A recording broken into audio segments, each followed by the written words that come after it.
नमस्कार दोस्तों, आशा करता हूँ आप सब बहुत अच्छे होंगे। देखिए, आज हम डिस्कस करेंगे 10 और 11 दिसंबर का द हिंदू न्यूज़पेपर और पीआईबी का इंपॉर्टेंट करंट अफेयर्स। पीआईबी सरकार की सरकारी वेबसाइट है। तो लीजिए स्टार्ट करते हैं। सबसे पहले बात करेंगे थिरुवल्लुवर का जो मूर्ति है। थिरुवल्लुवर जो हमारे तमिल पोइट संत रहे हैं, उनकी एक मूर्ति का अनावरण किया जाता है सरजी फ्रांस के यहाँ पे। ठीक है, तो देखिए ये शहर कौन से देश में पड़ता है ये आपको पता होना चाहिए। और देखिए बहुत हमारे लिए गर्व की बात है कि हमारे किसी संत की मूर्ति का अनावरण किसी दूसरे देश में होता है, तो गर्व की बात है। और ये देखिए इनका जो फेमस वर्क है वो है कुराल या फिर थिरुकुराल भी उसे कहा जाता है। आप देखिए तमिल संगम ये जब पढ़ेंगे ना, और स्पेशली मैं आपको बोलूँगा तमिलनाडु हिस्ट्री की बुक जो 11वीं क्लास की आती है अच्छे से पढ़ना, बहुत अच्छी है। चाहे आपका यूपी पीसीएस का एग्जाम हो, चाहे आपका हरियाणा सिविल सर्विस का एग्जाम हो, या फिर आपका राजस्थान का एग्जाम हो, या आपका बिहार पीसीएस का एग्जाम हो, डायरेक्ट क्वेश्चन आपको देखने को मिलेंगे 11वीं क्लास की जो तमिलनाडु हिस्ट्री की बुक है। और मैंने पढ़ा रखे हैं इंपॉर्टेंट 17-18 जो भी चैप्टर हैं, बहुत अच्छे से प्लेलिस्ट में एक बार जाके चेक कर लेना। तो देखिए नेक्स्ट हम यहाँ बात करेंगे अब 50 साल कंप्लीट होते हैं इंडिया और रिपब्लिक ऑफ कोरिया की जो डिप्लोमेटिक टाइज है, रिलेशन है उसको। रिपब्लिक ऑफ कोरिया का मतलब यहाँ पे है दक्षिण कोरिया से। ठीक है, तो 50 साल कंप्लीट हुए, मैप में लोकेशन देख लेना कि साउथ कोरिया दक्षिण कोरिया कहाँ पे पड़ता है, इसका कैपिटल कौन सा है। ठीक है, सियोल या कौन सा कैपिटल है ध्यान में रखना होना चाहिए। साइड में कौन सा क्या देश पड़ता है, या कौन सा दूसरा देश टच करता है इसको, इसकी बाउंड्री कौन से क्या देश में करती है। इधर आपको पैसिफिक ओशन देखने को मिलेगा। ये जो एरिया पड़ता है ना, ये वाला ऊपर का, ये आपको रशिया देखने को मिलेगा। ठीक है, तो आपको पता होना चाहिए, लोकेशन मैप में देखते रहिएगा। ठीक है, नेक्स्ट हम बात करेंगे यहाँ पे 50 साल तो देखो कंप्लीट हो चुके हैं, तो हमारा कुछ टारगेट भी है, जैसे कि बायलेटरल जो ट्रेड है हमारा दोनों देशों के बीच में, उसका टारगेट है कि $50 बिलियन हो जाए 2030 से पहले।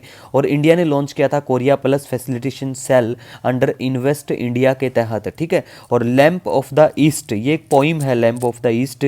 ठीक है, रविंद्रनाथ टैगोर साहब के द्वारा शॉर्ट पोइम है ये, 1929 में बिल्कुल इसको लेके आते हैं रविंद्रनाथ टैगोर साहब। और इस पोइम में दक्षिण कोरिया के बारे में, इसके गौरव इतिहास के बारे में, इसके बारे में बताया जाता है बस, और इतना कुछ खास नहीं है। बस याद रखना कि भाई एक पोइट किसके द्वारा और किस देश के लिए मतलब लिखी गई। ठीक है, तो ध्यान रख लेना थोड़ा सा।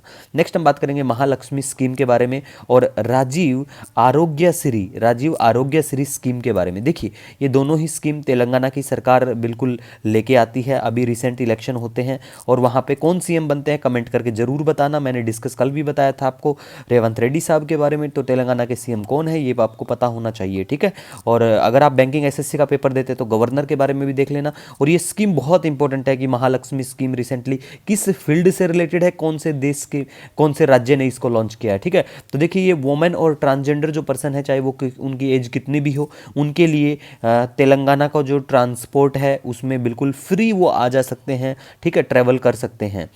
राजीव आरोग्य श्री स्कीम की बात करें, बिल्कुल तेलंगाना की ही स्कीम है ये, और इसमें 10 लाख रुपए तक का एक साल में बीपीएल फैमिलियों को ट्रीटमेंट करवाने के लिए, अगर उनको कोई सीरियस बीमारी होती है या फिर जैसे सर्जरी करवानी हो, तो उन सब के लिए 10 लाख एक ईयर, इतना याद रख लेना बस। नेक्स्ट हम बात करेंगे विकसित भारत संकल्प यात्रा के बारे में। कोई ऐसा नहीं है आज ही चर्चा में आई है, काफ़ी चर्चा में रहती है। तो देखिए इस यात्रा का मेनली उद्देश्य है कि हमारी जितनी भी सरकार की जो स्कीम्स हैं, योजनाएं हैं, उनके बारे में अवेयर करना, लोगों को बताना, और ये सब। और कौन कौन सी योजनाएं, देखिए उसमें सारी योजनाएं आती हैं। प्रधानमंत्री जन आरोग्य योजना हुआ, गरीब कल्याण योजना, आवास योजना, प्रधानमंत्री उज्ज्वला योजना, विश्वकर्मा, पीएम किसान, स्वामित्रा, जनधन, सारी योजनाएं। ठीक है, दूसरा हम बात करेंगे काफ़ी इंपॉर्टेंट है प्रधानमंत्री जनमन योजना। देखिए प्रधानमंत्री जनमन योजना के बारे में बात करें तो इसका बजट आउटले कितना क्या, तो देखिए 24,000 करोड़ का। ठीक है, इतना याद रख लेना। आप रिसेंटली अप्रूवल भी मिला था, तो आपको ध्यान में रखना है कि भाई कितना क्या। ठीक है, और फुल फॉर्म तो जरूर पता होना चाहिए, जनजाति आदिवासी न्याय महा अभियान, पीएम जनमन। ठीक है, और इसका मेनली काम है अपलिफ्टमेंट करना जो हमारे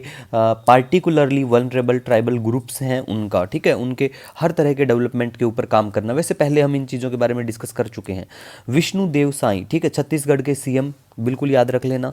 नेक्स्ट हम यहाँ पे बात करेंगे, देखिए प्रधानमंत्री विश्वकर्मा स्कीम के बारे में। तो देखिए प्रधानमंत्री विश्वकर्मा के बारे में बात करें, नई स्कीम नहीं है। जब इसको लॉन्च किया गया था 17 सितंबर 2023, तब भी हमने डिस्कस किया था। डेट ध्यान रख लेना, कई बार पीसीएस एग्जाम में डेट भी पूछ लेते हैं कि ये स्कीम कौन सी डेट को लॉन्च की गई, और ये स्कीम तो काफ़ी इंपॉर्टेंट है। ठीक है, बहुत एक दो एग्जाम में पूछी भी जा चुकी है जब से इसको लॉन्च किया है। ठीक है, तो विश्वकर्मा स्कीम का मेनली काम है, देखिए सेंट्रल सेक्टर स्कीम है, मेनली इसका काम है अपलिफ्ट करना जो हमारे ट्रेडिशनल आर्टिसन और क्राफ्ट्स पीपल हैं उनको। और ये कवर करेगा 18 ट्रेडिशनल ट्रेड सेक्टर्स, वो टेलर हुआ, कोबलर, कारपेंटर हुआ, गोल्ड स्मिथ, ब्लैक स्मिथ, ये सारे आएंगे उसमें, ठीक है। 18 के आसपास है नाम, बस थोड़ा सा ध्यान रख लेना कि हमारे उनकी ट्रेडिशनल जो हमारे सेक्टर्स हैं, इसमें जो क्राफ्ट्स हो गया है ना, आर्टिशंस, इन सबको उठाएंगे ये ऊपर।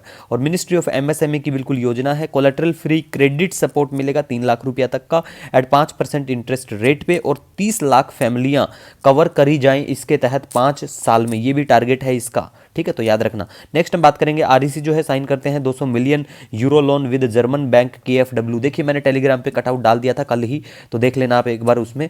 और जिनकी उंगलियां नहीं है तो वो भी बिल्कुल आधार में एनरोल करवा सकते हैं। किस तरह से करवाएंगे वो अपनी गाइडलाइन अलग से यूआईडीआई जो है वो बता देंगे, नो नीड टू वरी। इसी के साथ देखिए हम नए दिन कल मिलेंगे। और दूसरी बात देखिए, यहाँ पे आपका कोई भी सजेशन हो ना, कोई सुझाव, बिल्कुल आप मुझे कमेंट या मेल कर सकते हैं।